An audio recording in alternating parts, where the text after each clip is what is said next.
Halo, selamat malam semua. Nama gue Calvin dari Viewspeed 3. Pada kesempatan ini, gue dipercayakan untuk membagikan sharing topik judulnya Faith Before Hope. Sebelum itu, mari kita berdoa dulu untuk memulai sesi sharing ini ya. Bapak, terima kasih untuk kesempatan yang telah Kau berikan kepada kami Tuhan. Kami boleh berkumpul lagi di sini untuk belajar mengenai kebenaran firman-Mu Tuhan. Semoga Tuhan, apa yang kami sharingkan pada hari ini berasal daripada-Mu saja, dan utus Roh Kudus-Mu supaya kami boleh memahami apa arti firman-Mu dan boleh mengaplikasikannya dalam kehidupan kami sehari-hari. Di dalam nama Tuhan Yesus, kami telah berdoa dan mengucap syukur. Haleluya, amin. Oke, sebelum kita membahas mengenai Faith Before Hope, mari kita membuka kitab kita dari Ibrani 11 ayat 1. Iman adalah dasar dari segala sesuatu yang kita harapkan dan bukti dari segala sesuatu yang tidak kita lihat. Nah, apa yang bisa kita pelajari? Kalau saya boleh mengartikan menurut pemahaman saya, iman adalah hasil dari kepercayaan yang dibentuk dari produk dari pengalaman-pengalaman yang kita miliki. Dan harapan itu adalah hasrat yang kita inginkan untuk terjadi di masa yang akan datang. Nah, sebagai orang Kristen, iman itu apa sih? Dan harapan itu apa? Apa yang bisa kita harapkan?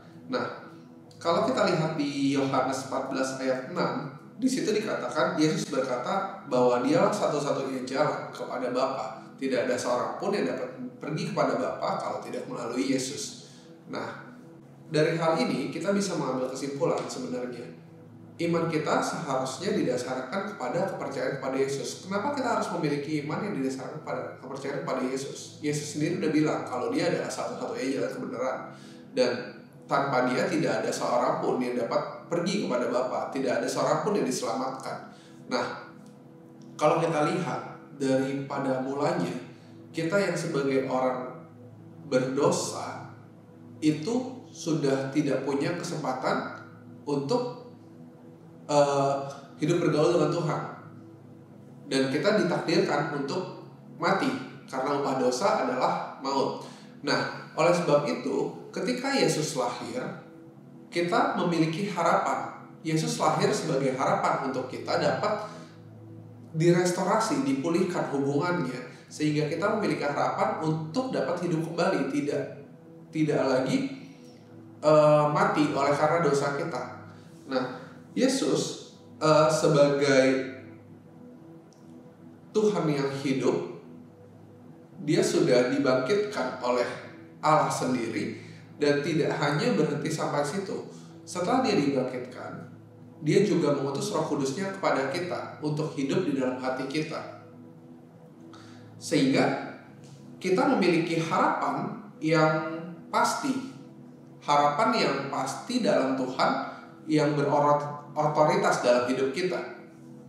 Karena tanpa harapan ini, tanpa harapan kepada Tuhan yang berotoritas, yang tidak didasari pada iman kepada Tuhan, kita pasti akan menggantungkan harapan kita pada hal-hal duniawi yang tidak berdasarkan, yang tidak memiliki dasar yang sekuat Yesus yang hidup.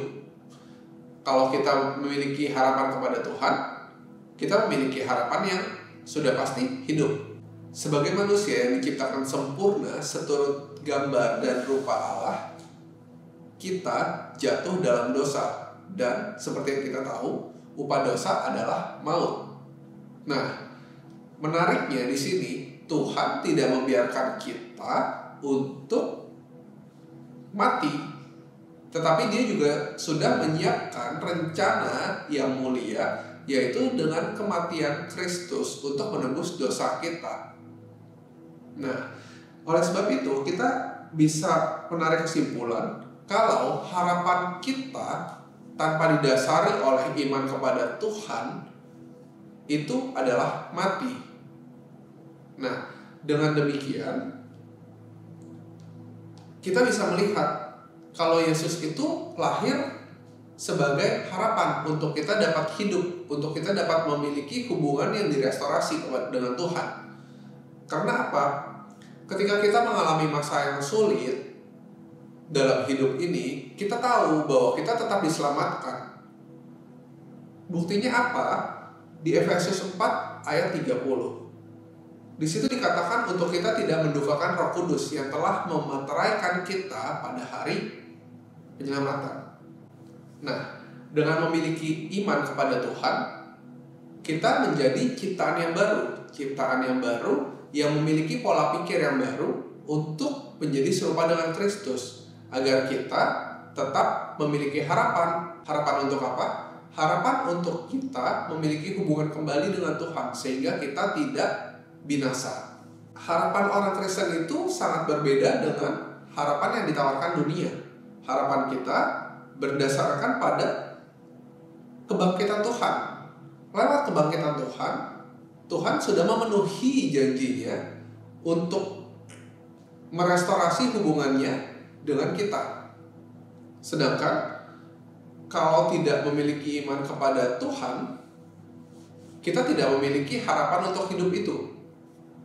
Lewat kematiannya, Yesus bangkit, dan lewat kebangkitannya, dia mengutus Roh Kudusnya ke dalam hidup kita.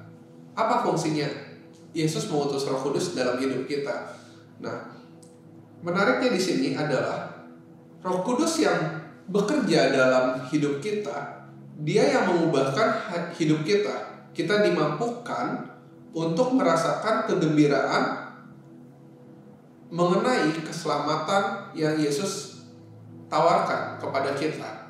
Kesimpulan yang bisa kita ambil pada hari ini adalah untuk memiliki harapan yang benar, kita harus mendasarkannya pada iman yang benar. Kenapa? Karena kalau misalnya kita tidak memiliki iman kepada Tuhan Yesus, harapan kita akan digantungkan pada hal-hal duniawi yang tidak pasti. Karena kita hanya memiliki satu kepastian dalam hidup ini, yaitu Yesus yang telah mati dan dibangkitkan untuk menebus dosa kita semua. Sehingga kita memiliki harapan untuk dapat hidup kembali bersama dengan Tuhan. Demikian kira-kira sharing yang bisa saya sampaikan. Semoga ini bisa menambahkan iman kepercayaan kita kepada Tuhan dan menjadikan dasar untuk kita memiliki harapan yang benar. Sekian dan terima kasih. Sampai jumpa di views berikutnya.